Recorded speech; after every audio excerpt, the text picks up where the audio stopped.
Hello everyone, welcome to episode 11 of HorrorHouse.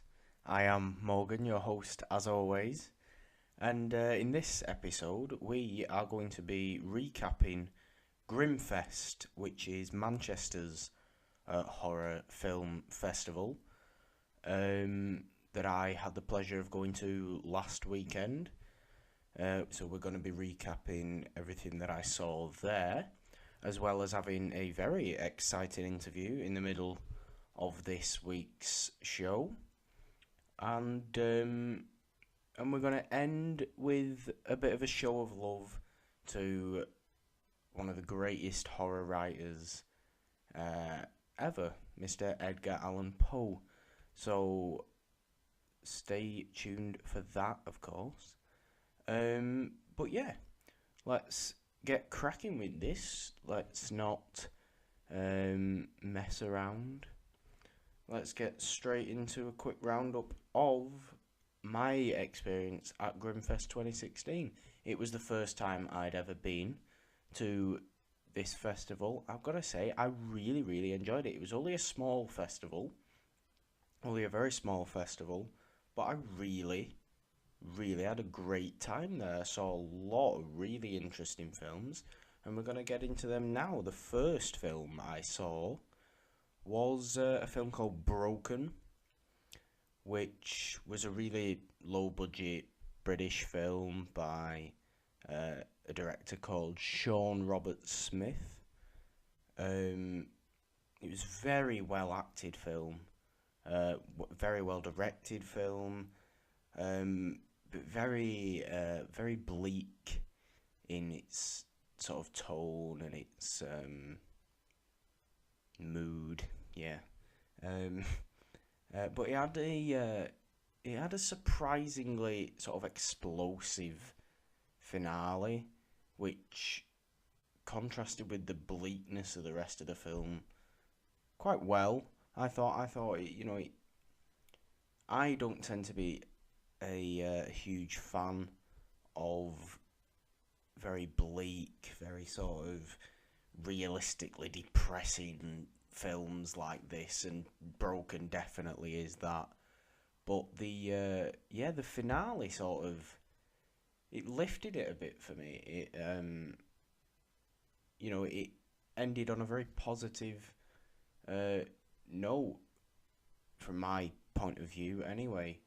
And there was a Q&A with the director and a producer and an actor after the screening as well. You can, of course, check out my GrimmFest 2016 vlog on this channel, which I put up Friday. So yeah, go and check that out, because that'll give you a feel for the sort of atmosphere of the whole festival, rather than I can describe it to you now. But yeah, Broken was the first film I saw. I wouldn't necessarily recommend it to people who aren't willing to sit through quite a bit of bleakness. But it was a very effective film, definitely. It was overall a good film, definitely. But like I said, for my personal tastes, it was a little too depressing. And I'm far more into the fun side of things like this, and it wasn't. Yeah, the ending, like I said, was explosive. It was, for me, the most enjoyable part. But I can't see myself going to, running to see this again anytime soon. Before we move on to the next film, I also want to mention that you can check out my quote-unquote reviews of most of the stuff I saw at GrimmFest now at thepurpledon.com, where there is a link on my Twitter. That is at thepurpledon, of course. Hell, what the hell? I'll plug this podcast Twitter as well. That is at HorrorHouse Pod if you want to follow the podcast.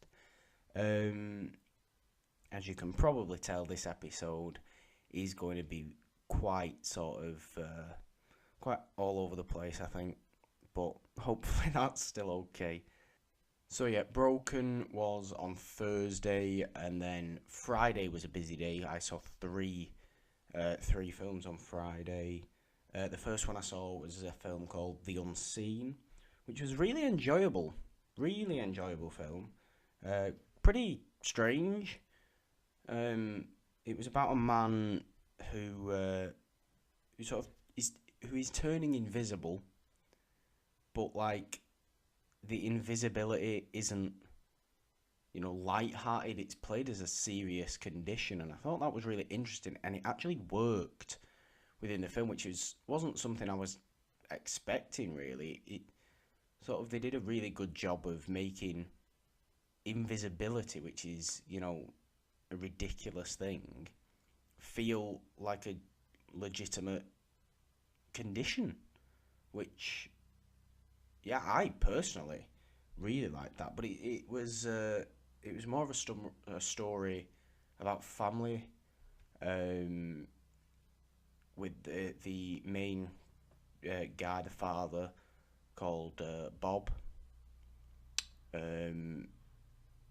His daughter goes missing, and it's basically a story of how he, along with the mother, have to, try and track her back down, but all the while he's becoming more and more invisible.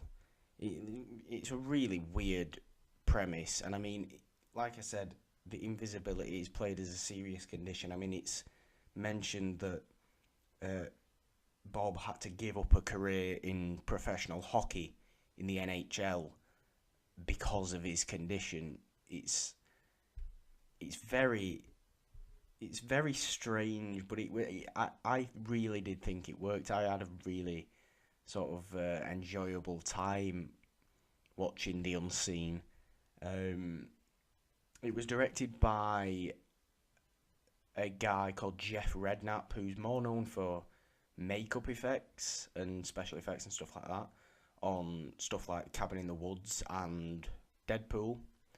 He did quite a bit of the makeup effects for that. So, it would come as no surprise that the sort of effects of the invisibility are pretty impressive for such a low budget thing, coming from a guy that is known for his effects work more than his directing. But yeah, The Unseen is definitely one I'd say try and look out for if you're into sort of weird. It's Canadian. It is a Canadian film. If you're into sort of weird, low budget, half sci-fi, half action. Well, not half sci-fi, half action. Third sci-fi, third action, third horror films. Yeah, it was very enjoyable. It was very enjoyable. I'll just leave it at that. The second film I saw on the Friday was a film called My Father Died, which I really liked. This was one of my highlights there. It felt like a grindhouse film. It was gritty, it was brutal, it was very stylish. It interchanged between black and white and colour, stuff like that. I'm really into stuff like that. It really felt, like I said, it really felt like a grindhouse film. So if you're into that sort of stuff, My Father Died, directed by Sean Brosnan, the son of Pierce Brosnan, if anyone's up for trivia. But yeah, it's about a guy called Asher who gets so badly beaten by his father at a young age that he becomes deaf, like completely deaf. And basically years later, his father gets out of prison, and the both of them are basically hunting each other down because the father wants to sort of finish what he started in that incredibly twisted way, and Asher wants to get revenge for his father killing his brother, who, in the same sort of violent outburst that made Asher deaf, his brother was beaten to death by... Did I say death twice then? Or did I say death and death? I don't know. Anyway. But yeah, in the same violent outburst that made Asher deaf, his brother was beaten to death by their father. So he's after revenge for that. But it's a really fast-paced, really very enjoyable in that brutal way. And it also has some touching elements to it, like some heartfelt elements when Asher is reunited with a childhood friend and her son. That's quite sort of heartfelt, and but yeah, the main sort of angle, well, not angle necessarily, but the main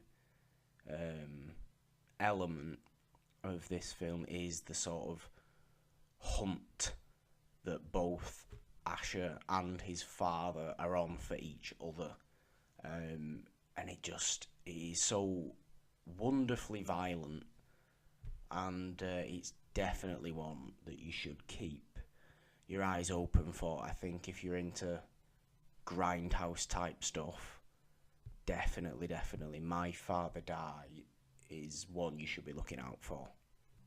And the last film I saw on Friday was pretty late. It was an 11 o'clock screening, and I had to have a lot of coffee beforehand. But it was Train to Busan, which is a Korean zombie film, an excellent Korean zombie film. I know it's been around for a while now. I don't know how long it might have been out in the US. I don't even know if it is out in the US. I've absolutely no idea. But if you haven't heard of Train to Busan, just know that it is really, really very, very good. It is I go as far as to say it's the next best zombie movie, definitely. It had such good characters, which is so unusual for a zombie film, because usually they're more focused on the zombies, but I got the impression that Train to Busan was more focused on the characters themselves, which proved for some really quite emotional scenes, which again is just unusual and really appreciated in a zombie film. But of course, the zombies themselves look great as well and are as wonderfully disturbing as you expect them to be. But it's really more of a character piece, and that's something I really loved about this film. Again, definitely one of my highlights from GrimmFest 2016. The zombies, they're quite similar to the infected in 28 Days Later. In the way they sort of move, in the way they act, they're very fast, which I sometimes don't like. I'm a fan of the more classic George Romero slow zombies, but these probably because they're less sort of undead as they are infected, like 28 Days Later, that it seems to work. It works for me that the zombies were like this. But non-English language film is where zombies are at these days. You look at Dead Snow and Dead Snow 2 coming out in Norway, that were probably the last big zombie hits. And no, I'm not looking at The Walking Dead or anything like that, because let's face it, The Walking Dead, people hate watch it. And I'm not looking at World War Z either, because that thing was a mess. Yeah, foreign zombie films is what you want. And Train to Busan is should be on everybody's watch list for when it reaches your area. You know, it should definitely be checked out. That was it for Friday, and then Saturday I saw a remastered edition of The Burning from 1981. Brand new sort of Blu-ray release, Blu-ray edition, Arrow 4K it was actually. Brand new Arrow 4K remastered release of The Burning, which I had never seen before.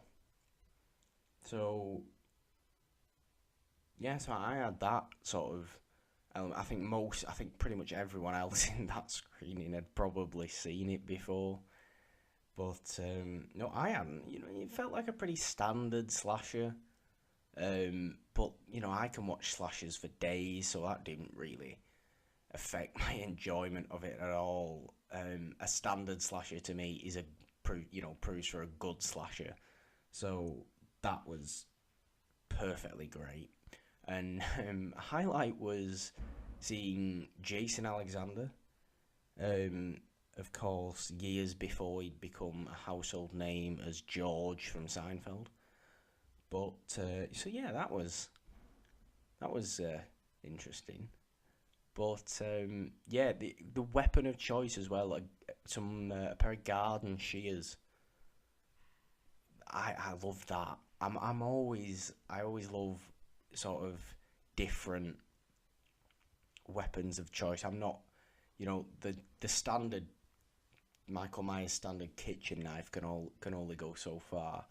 It's a reason why I love My Bloody Valentine, where the killer is a miner who uses a pickaxe. It's just really, I'm into that sort of stuff, and yeah, I like The Burning. I might even end up adding that to the collection. You know, it had everything that you expect from a slasher in there. If you've not seen The Burning, like me, before last week, I'd say give it a watch. It's a fun 80s slasher. Early 80s, so it's not got quite as silly as it could yet, but there's definitely some sort of, you know, moments you laugh at because they're a bit ridiculous, but that's what slashers are, that's why we love them. Yeah, the other film I saw on Saturday was probably, well, it's in the top 3 I saw there, definitely. It's called Pet. It stars Dominic Monaghan, who we all know as Merry from Lord of the Rings, and yeah, he plays a guy called Seth, who meets a girl he recognises from school, and then just sort of, well, he ends up keeping her captive in a cage. Pet starts off as a sort of rom-com, really. It's quite funny.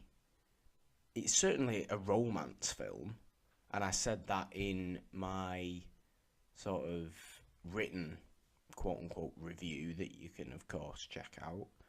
It is a romance film through and through, but it changes from a romantic comedy to a twisted, horrific, psychologically disturbing romance film.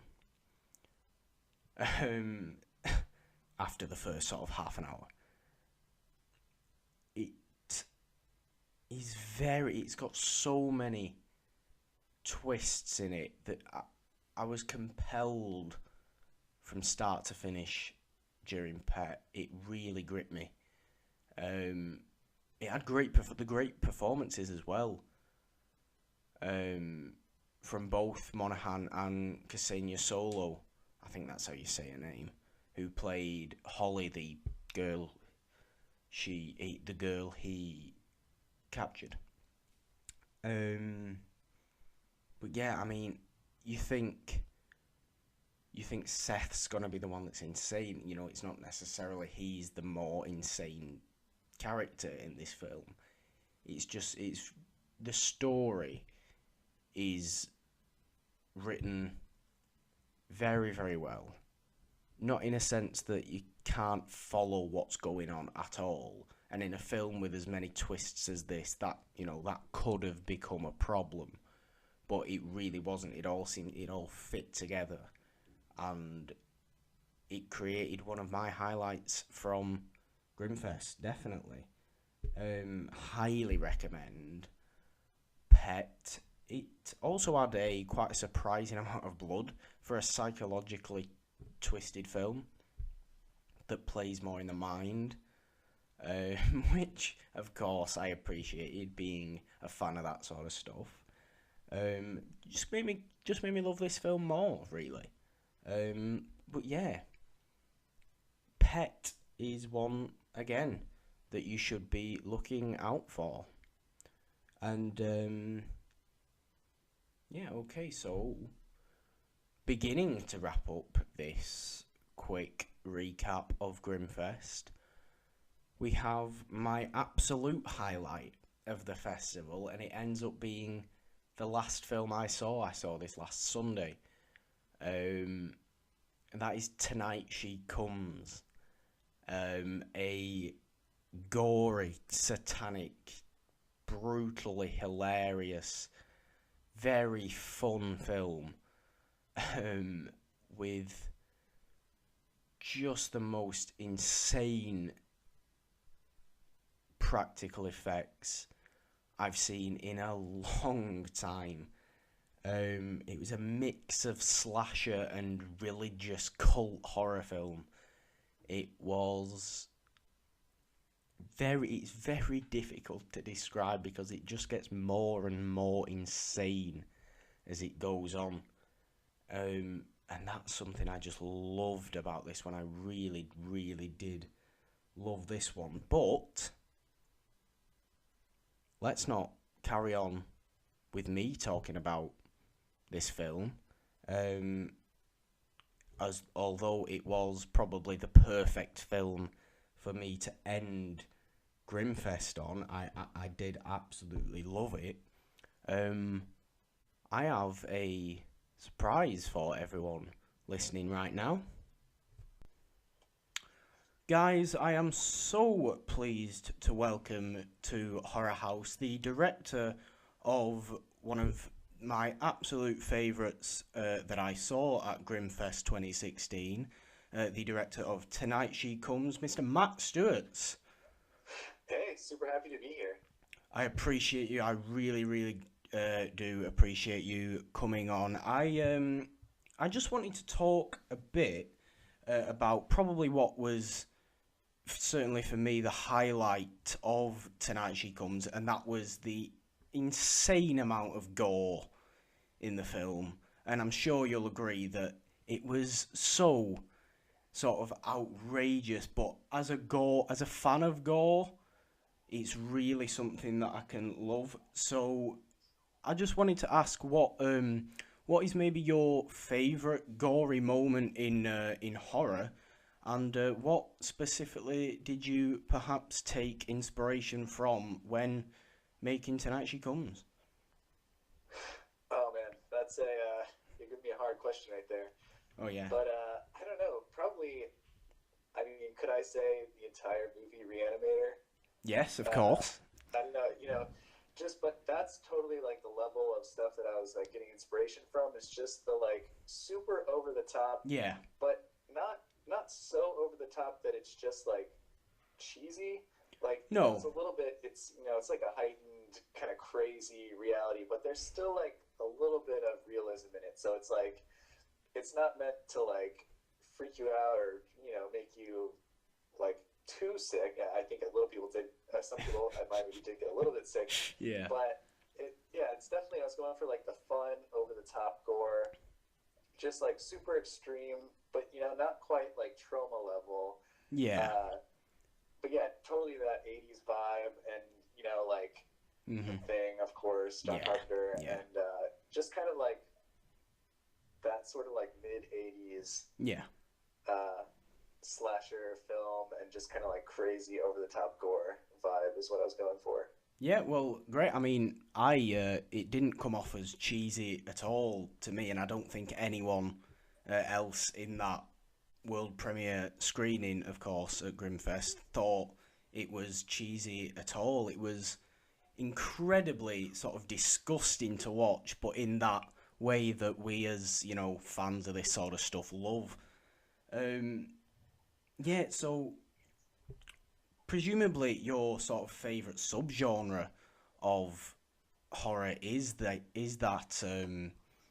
gory slasher thing. You mentioned the stuff from the mid-80s. You mentioned stuff like Reanimator, which is a bit of sci-fi.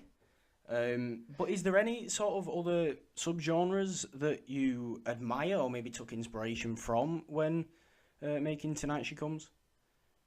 Yeah, I mean, it's kind of crazy. I don't know, it's just, you know, there's a great subgenre for every type of mood, really. Yeah. But, you know, slasher is my favorite for sure. Yeah. And I don't necessarily think that slashers are the best horror films, but they're maybe the most fun to watch. They're definitely the most fun to watch. Yeah, just like, you know, tons of gore, crazy over the top, just ridiculous characters. So those are great. Yeah. I really love religious horror. Yeah. You know, not just stuck to one specific religion either, just kind of like stuff that goes into those weird kind of like myths and like interesting kind of like backstories about different like demonic sort of creatures and stuff like that. I find those are maybe some of the like creepiest overall, just because they kind of like tie into like something that a lot of people can relate to. Yeah, I mean, definitely. I mean, I am a big fan of the sort of religion within horror films, and I guess that's where the sort of satanic cult element of Tonight She Comes came from, your love of religion in horror. Yeah, totally. And, you know, I don't hit on it too hard in there, but yeah, it definitely was like a little bit of an inspiration. And kind of like, I just love those films so much that I wanted to throw a little bit of that in there for sure. Oh, yeah, well, you know, it works. It's an incredibly sort of bizarre film, but a gloriously bizarre film, I must say. And, you know, I said in my review that I did on it that I believe you've seen, the film, it was great. that the film just gets more and more insane as each scene goes on. You know, it keeps going, and the final is just the absolute peak of it. And I remember hearing in the Q&A you did after the screening that, you know, that's something that horror films don't tend to do, like slasher films don't tend to do. They don't tend to sort of keep building up to the absolute peak moment at the end. I just wanted to know, was it a challenge to sort of come up with a different thing to top the previous one in each different scene? Yeah, that's a good question. So yeah, definitely am a fan of the horror film that ends like on the absolute peak. Yeah. Which, you know, maybe one of my favorite horror films of all time is Sleepaway Camp. So that, you know, that kind of goes to show just ending on something insane like that, and I'm a huge fan of. But yeah, like when I was writing the movie, I definitely, like, I had sort of a little checklist that I kept where, like, for one, I wanted to make sure, you know, every kill and kind of every crazy moment that happens was a little bit different from the last. Yeah. You know, didn't want to just kill everyone in the same way. Yeah. And then I did sort of, structure it in a way where, you know, it's not necessarily one for one, like each one gets crazier and crazier, you know, it kind of does, but I definitely wanted to have like a mix of like, okay, something really ridiculous happens, and then it like will maybe go down a bit, but then it just like builds and builds. So yeah, was like refining the the drafts of the script, that was definitely like a huge thing that's in my mind, is making sure that it's just like, I don't know, I think that's a good way to keep the audience like really kind of like wrapped up in the movie too, is like once that craziness starts to happen, that it just like doesn't let up. Oh yeah, definitely. I mean, you mentioned sort of drafts of the script. What were the actors' responses to reading this script for the first time? Presumably they were quite taken aback. Yeah. I was actually a little bit worried sending out the script to a few of the actors, because some of them had never really done like a full-on horror film. Yeah. And I didn't, a lot of them, some of the cast I knew beforehand, but a lot of them I had just met. And the crazy thing was, like, I generally got back, people loved it, and they were really excited to do it. And I think a lot of that, I'm not going to go and say it's like the best script ever or anything like that, because I'm not, I don't want to like give myself praise or whatever. But I think what they liked about it was that a lot of the characters are just really fun and kind of ridiculous, and they just saw that they would be able to have a lot of fun like bringing those characters to life. So I think even if they weren't necessarily a fan of the genre, or had never really done anything with kind of crazy gore or anything like that, I think they were just excited that they read the script and they're like, cool, like it's not, I'm not playing like the girlfriend or like some random lame character. It's like they actually have kind of a lot of stuff to play around with, and they get to get pretty dirty and kind of go crazy. Yeah. Well, I mean, like towards the beginning of the film, it's really quite funny. Like there was, everyone, me included, in that screening were really laughing hard. And it wasn't something I was expecting to do walking into Tonight She Comes. Was this sort of inclusion of humour important to you? Oh yeah, very important. Yeah. And that was kind of like with keeping with kind of the early 80s slasher feel to it as well. Like, a lot of times it's like the first 30 minutes or so, it's kind of just building characters, and like, I wanted to make sure that you don't really hate any of these characters. So kind of the best way to get to like someone is to have them be funny. Yeah. I think. And it was so great to hear everyone laughing too, because, I've seen the movie like thousands of times now, so it's kind of not funny to me anymore. So it was great to be like, cool, the things that I originally thought were funny are still funny. And so yeah, that was a great thing to hear, and it was actually something I refined a lot during the editing too, because there was quite a bit of footage that got cut out that I think was still pretty good, but it's just, you had to find that right balance where it's not dragging the movie down too much. Was that more of the sort of humorous stuff that was cut out, or more just sort of what you saw as pointless character building? Yeah, it was kind of a mix of both. Definitely, probably 50-50 character building and the humor. A lot of the scenes just got cut down in length a bit. Yeah. And, just to kind of like quicken up the pace of the movie. And then there were a few subplots early on that were definitely more of the comedic subplots that just got cut out, because they just kind of, some people watched the cut and they were just like, it's good, but it kind of like, I just want to get to when the crazy stuff starts happening. So a few of those things got cut down. That I really hope to include those on some sort of release later on, because I think the stuff's still really good and fun. It's just it just slowed the movie down way too much. Yeah, well, speaking of future releases, do you have any news on when it's going to become more widely available? Not quite yet. I do. It is going to be at a couple festivals coming up. We'll be playing at Leeds International Film Festival, I think on Friday, November 11th. Right. And that's going to be super fun. Then we're playing over in the States, also early November. And I don't know. I'll definitely, try and keep everyone updated on once we get some distribution, get onto video, et cetera, et cetera. But definitely. Nothing quite definite with that yet. Okay, fair enough. I'm just thinking about some of the sort of what you were saying about some of the things that you cut out. I think I remember you saying in the Q&A there was quite a lot of stuff with the character Pete that got cut out. Yeah. For listeners, Pete is a pretty big subplot that got cut out with him. Yeah, for listeners, Pete is sort of the friend of what we think is the sort of main guy in the film. He's probably the funniest character in the film, to be honest.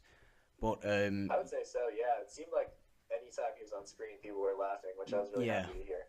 Yeah, I mean, he did some pretty disturbing stuff, to be perfectly honest. But it's true. I mean, appreciated. Love to be disturbed in a horror. That's why people love this genre, I think. But yeah, what was it about? Did you feel like it was just sort of overkill with the amount of stuff you originally had in with Pete? Yeah, I think so. I think it's, without spoiling too much, he's kind of off on his own for a lot of the film. Yeah. And it just kind of like slowed down the progression of sort of everyone else having a little bit too much of him in there. And it also just worked really well since he is kind of off on his own. Yeah. It was just really easy to cut his scenes down. Yeah, well, yeah. Okay. Well, yeah, like I said, Tonight She Comes, definitely one of my highlights of this year's GrimmFest 2016, and having its world premiere there must have been pretty special for you, right? Oh yeah, it was really exciting. Seeing it in that theater was the first time that probably more than 3 or 4 people had seen the movie at the same time. So yeah, it was really great to finally see it with a fresh audience. Oh yeah, sure. And I mean, the audience reaction was, like you say, it was you loved it. The audience seemed to love it. I certainly did. Yeah, as soon as people started laughing and kind of audibly reacting, I was like, breathed like a little sigh of relief. Yeah. I was like, okay, cool, it's working. Yeah. This is good. Yeah, so I mean, with this being, a success at the premiere and hopefully a big success wherever else in Leeds and whatever other festivals you're taking it to, do you have any news on what we can expect from you in the near future? Have you got any upcoming projects, perhaps? I do, and it's still kind of in early stages, but I have a script that I'm working on that I'm really, really excited about. It's hard to say too much about it quite yet, but it's totally different from Tonight She Comes. It's not a slasher film. Right. It is horror. It's a bit more of a body horror. Right. And it's totally insane, as you might have expected having seen Tonight She Comes. But I don't know, it's something where even when I was first writing it, I would get to a certain point in the script and I was like, okay, it feels like the way I'm wanting to take it is kind of the way that a horror film would normally go, so let's not go that way, let's go a totally different way and just really change things up. That's certainly how Tonight She Comes came off for me. Just a big change in sort of the tone halfway through, and it just became on the screen, Yeah, so I'm hoping that's going to be the case with this one too. It's just I want to take it in some pretty unexpected ways. Cool. I think it's going to be a little bit more action oriented also too. Right. But definitely expect a ton of practical gore for sure. Great. Just some really over the top stuff, and I think it's going to be a fun time. I hope I can share some more news on this soon because I'm so excited about it. Well, great. Yeah, I'll definitely be looking out for any news on that. Matt, I want to thank you so much for spending a bit of time with me recording this today. I really appreciate you coming on. Okay, guys, there you have it. That is a little discussion I had with director Matt STUERTZ for his film Tonight She Comes at GrimmFest, and that will conclude this GrimmFest 2016 roundup on this week's HorrorHouse. So now, let's move on to, as billed, a bit of Edgar Allan Poe. And what I'm going to be doing, which is not something I've ever done on this podcast before, is I'm just going to be reading one of my personal favourite Poe stories, The Masque of the Red Death. I'm not quite sure how long it's going to take, to be honest. Obviously, you can look at the length of the episode and judge that accordingly. But yeah, so that's what I'm going to be doing for the remainder of this episode. I hope you liked my roundup of GrimmFest. If you're at all not interested in listening to this reading, feel free to click off this now. Of course, there'll be no offence taken at all. But yeah, you have been warned, and I'm going to start now. So, The Masque of the Red Death by Edgar Allan Poe. The Red Death had long devastated the country. No pestilence had ever been so fatal or so hideous. Blood was its avatar and its seal, the redness and the horror of blood. There were sharp pains and sudden dizziness, and then profuse bleeding at the pores with dissolution. The scarlet stains upon the body, and especially upon the face of the victim, were the pest ban which shut him out from the aid and from the sympathy of his fellow men, and the whole seizure, progress and termination of the disease were the incidents of half an hour. But the Prince Prospero was a happy and dauntless and sagacious man. When his dominions were half depopulated, he summoned to his presence 1,000 hale and light-hearted friends from among the knights and dames of his court, and with these retired to the deep seclusion of one of his castellated abbeys. This was an extensive and magnificent structure, the creation of the prince's own eccentric yet august taste. A strong and lofty wall girdled it in. This wall had gates of iron. The courtiers, having entered, brought furnaces and massy hammers and welded the bolts. They resolved to leave means neither of ingress nor egress to the sudden impulses of despair or of frenzy from within. The abbey was amply provisioned. With such precautions the courtiers might bid defiance to contagion. The external world could take care of itself. In the meantime, it was folly to grieve or to think. The prince had provided all the appliances of pleasure. There were buffoons, there were improvisatori, there were ballet dancers, there were musicians, there was beauty, there was wine. All these in security were within. Without was the Red Death. It was towards the close of the 5th or 6th month of his seclusion, and while the pestilence raged most furiously abroad, that the Prince Prospero entertained his 1,000 friends at a masked ball of the most unusual magnificence. It was a voluptuous scene, that masquerade. But first let me tell of the rooms in which it was held. There were 7. An imperial suite. In many palaces, however, such suites form a long and straight vista, while the folding doors slide back nearly to the walls on either hand, so that the view of the whole extent is scarcely impeded. Here the case was very different, as might have been expected from the Duke's love of the bizarre. The apartments were so irregularly disposed that the vision embraced but little more than one at a time. There was a sharp turn at every 20 or 30 yards, and at each turn a novel effect.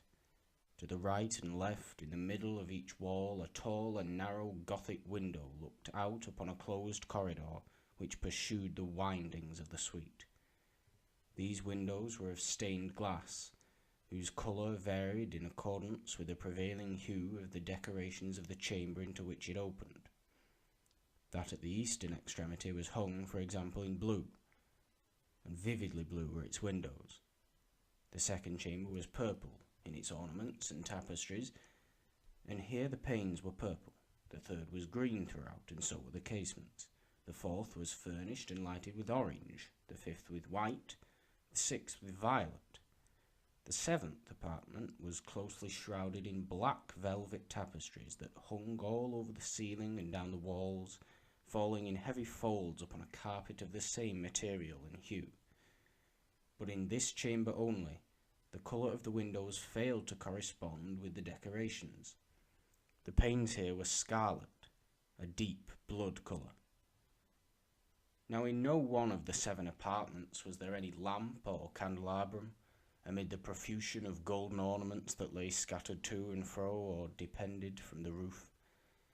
There was no light of any kind emanating from lamp or candle within the suite of the chambers, but in the corridors that followed the suite there stood, opposite to each window, a heavy tripod bearing a brazier of fire that projected its rays through the tinted glass and so glaringly illuminated the room. And thus were produced a multitude of gaudy and fantastic appearances, but in the western or black chamber the effect of the firelight that streamed upon the dark hangings through the blood-tinted panes was ghastly in the extreme, and produced so wild a look upon the countenances of those who entered that there were few of the company bold enough to set foot within its precincts at all. It was in this apartment also that there stood against the western wall a gigantic clock of ebony. Its pendulum swung to and fro with a dull, heavy, monotonous clang, and when the minute hand made the circuit of the face and the hour was to be stricken, there came from the brazen lungs of the clock a sound which was clear and loud and deep and exceedingly musical, but of so particular a note and emphasis that, at each lapse of an hour, the musicians of the orchestra were constrained to pause momentarily in their performance, to hearken to the sound, and thus the waltzers perforce ceased their evolutions, and there was a brief disconcert of the whole gay company, and, while the chimes of the clock yet rang, it was observed that the giddiest grew pale, and the more aged and sedate passed their hands over their brows as if in confused reverie or meditation. But when the echoes had fully ceased, a light laughter at once pervaded the assembly. The musicians looked at each other and smiled, as if in their own nervousness and folly, and made whispering vows each to the other that the next chiming of the clock should produce in them no similar emotion. And then, after the lapse of 60 minutes, which embraced 3,600 seconds of time that flies, there came yet another chiming of the clock, and then, with the same disconcert and tremulousness and meditation as before. But in spite of these things, it was a gay and magnificent revel. The tastes of the Duke were very peculiar. He had a fine eye for colours and effects. He disregarded the decor of mere fashion. His plans were bold and fiery, and his conceptions glowed with barbaric lust. There are some who would have thought him mad. His followers felt that he was not. It was necessary to hear and see and touch him to be sure that he was not. He had directed, in great part, the movable embellishments of the 7 chambers, upon occasion of this great fete, and it was his own guiding taste which had given character to the masquerades. Be sure they were grotesque. There were much glare and glitter and piquancy and phantasm, much of what has been seen in Hernani. There were arabesque figures with unsuited limbs and appointments. There were delirious fancies such as the madman fashions. There was much of the beautiful, much of the wanton, much of the bizarre, something of the terrible, and not a little of that which might have excited disgust. To and fro in the 7 chambers there stalked, in fact, a multitude of dreams, and these, the dreams, writhed in and about, taking hue from the rooms, and causing the wild music of the orchestra to seem as the echo of their steps. And, anon, there strikes the ebony clock which stands at the hall of the velvet. And then, for a moment, all is still, and all is silent, save the voice of the clock. The dreams are stiff frozen as they stand, but the echoes of the chime die away. They have endured but an instant, and a light, half-subdued laughter floats after them as they depart. And now again the music swells, and the dreams live and writhe to and fro more merrily than ever, taking hue from the many tinted windows through which steam the rays from the tripods.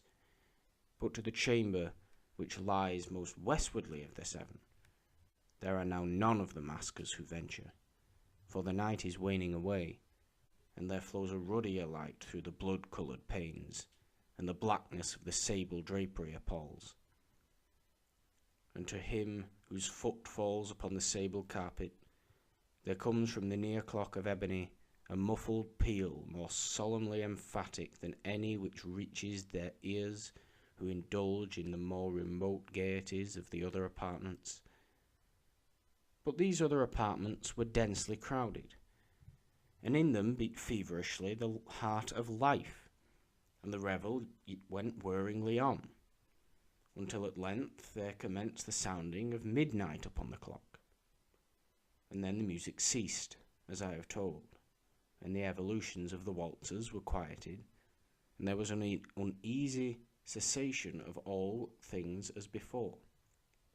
But now there were 12 strokes to be sounded by the bell of the clock, and thus it happened, perhaps, that more of thought crept with more of time into the meditations of the thoughtful among those who revelled, and thus, too, it happened, perhaps, that before the last echoes of the last chime had utterly sunk into silence, there were many individuals in the crowd who had found leisure to become aware of the presence of a masked figure, which had arrested the attention of no single individual before. And the rumour of this new presence having spread itself whisperingly around, there arose at length from the whole company a buzz, or murmur, expressive of disapprobation and surprise, then finally of terror, of horror, and of disgust. In an assembly of phantasms such as I have painted, it may well be supposed that no ordinary appearance could have excited such sensation.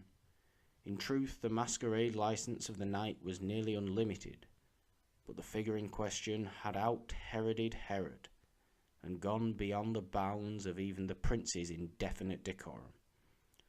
There are chords in the hearts of the most reckless which cannot be touched without emotion.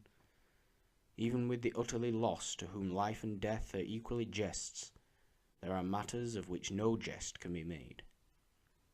The whole company, indeed, seemed now deeply to feel that in the costume and bearing of the stranger neither wit nor propriety existed. The figure was tall and gaunt, and shrouded from head to foot in the habiliments of the grave. The mask which concealed the visage was made so nearly to resemble the countenance of a stiffened corpse that the closest scrutiny must have had difficulty in detecting the cheat. And yet all this might have been endured, if not approved, by the mad revellers around. But the mummer had gone so far as to assume the type of the Red Death. His vesture was dabbed in blood, and his broad brow, with all the features of the face, was besprinkled with the scarlet horror. When the eyes of Prince Prospero fell upon this spectral image, which with a slow and solemn movement, as if more fully to sustain its role, stalked to and fro among the waltzers, he was seen to be convulsed, in the first moment with a strong shudder either of terror or distaste, but in the next, his brow reddened with rage. "Who dares," he demanded hoarsely of the courtiers who stood near him, "who dares insult us with this blasphemous mockery? Seize him and unmask him, that we may know whom we have to hang at sunrise from the battlements." It was in the eastern or blue chamber in which stood the Prince Prospero as he uttered these words. They rang throughout the 7 rooms loudly and clearly, for the prince was a bold and robust man, and the music had become hushed at the waving of his hand. It was in the blue room where stood the prince, with a group of pale courtiers by his side. At first, as he spoke, there was a slight rushing movement of this group in the direction of the intruder, who at the moment was also near at hand, and now, with deliberate and stately step, made closer approach to the speaker. But from a certain nameless awe with which the mad assumptions of the mummer had inspired the whole party, there were found none who put forth a hand to seize him, so that, unimpeded, he passed within a yard of the prince's person, and while the vast assembly, as if with one impulse, shrank from the centres of the rooms to the walls, he made his way uninterruptedly, but with the same solemn and measured step which had distinguished him from the first, through the blue chamber to the purple, through the purple to the green to the orange, through this again to the white, and even thence to the violet, ere a decided movement had been made to arrest him. It was then, however, that the Prince Prospero, maddening with rage and the shame of his own momentary cowardice, rushed hurriedly through the 6 chambers, which none followed him on account of a deadly terror that had seized upon all. He bore aloft a drawn dagger, and had approached in rapid impetuosity to within 3 or 4 feet of the retreating figure, when the latter, having attained the extremity of the velvet apartment, turned suddenly and confronted his pursuer. There was a sharp cry, and the dagger dropped gleaming upon the sable carpet, upon which, instantly afterwards, fell prostrate in death the Prince Prospero.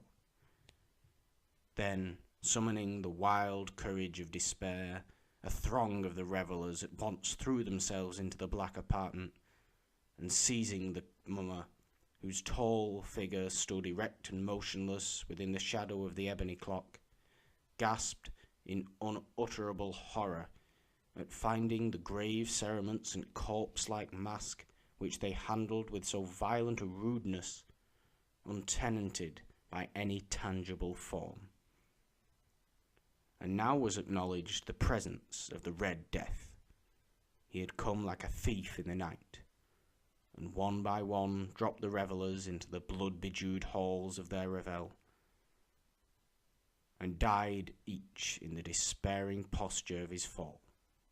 And the life of the ebony clock went out with that of the last of the gay, and the flames of the tripods expired, and darkness and decay and the Red Death held illimitable dominion over all. So there we go, guys. That was Edgar Allan Poe's The Masque of the Red Death. I'm likely to have gone all into a bit of a different accent during that reading, I think, but hopefully that was okay. Yeah, that is going to do us for episode 11 of Horror House. Of course, the show will be back in 2 weeks for a Halloween special. Of course, it will be coming out on October the 30th, the day before Halloween.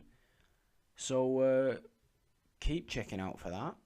Of course, you can follow the podcast on Twitter at HorrorHousePod. You can follow me on Twitter at ThePurpleDon. You can subscribe to this YouTube channel for all the content upcoming on here. And until episode 12, guys, goodbye.